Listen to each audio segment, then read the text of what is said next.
В Новой Зеландии произошел случай, доказывающий, что человеческое великодушие и милосердие по отношению к братьям нашим меньшим не исчезнет, вопреки всему происходящему с лица земли. Лысое существо, сморщенная кожа которого была покрыта слоем засохшей грязи и коростой, стояло, опустив мордочку, у края автодороги. Мало надеясь, по всей видимости, на собственную удачу и милосердие со стороны других животных, в том числе и человека.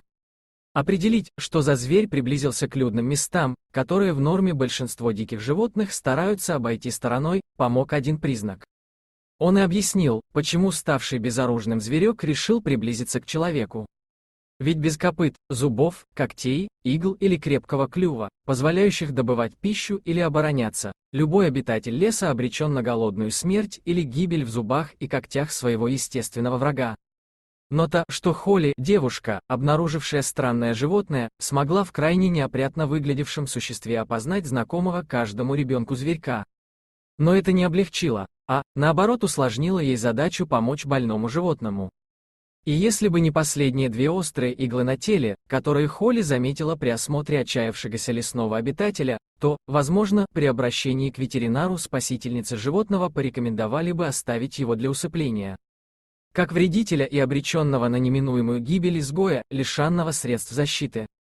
Две последние иглы и помогли идентифицировать обычного лесного ежа. В лечении ему, как попадающему в список вредителей, вероятнее всего ветеринары отказали бы. Понимая это, Холли Уоррен взяла на себя заботу о несчастном зверьке. Мытье и масляные обертывания постепенно привели кожу ежа в порядок. Корочек и грязи, которую убрать за один сеанс купания было просто невозможно, с каждой процедурой становилось меньше. И, в конце концов, грязно-серое сморщенное существо, которое не каждый человек отважился бы взять в руки, превратилось в розовенького, как новорожденный ежонок, но лишенного иголок хищника. А со временем на чистой коже стали появляться иглы, которых становилось все больше. Окончилась история спасения хэппи-эндом, обросший прочными, колючими иглами еж теперь готов был вернуться в родные пенаты. Отправить в лес питомца, получившего кличку Наггет, Холли собирается, как только его здоровье полностью восстановится. Новая колючая шуба станет отличной броней и позволит вновь чувствовать себя в безопасности в окружении родного леса, места естественного обитания. Как хорошо, что есть такие добрые люди, не проходящие мимо обреченных на гибель животных, даже если ветеринарные клиники не готовы помогать данному зверю. В России, вроде, еж не считается вредителем или нет.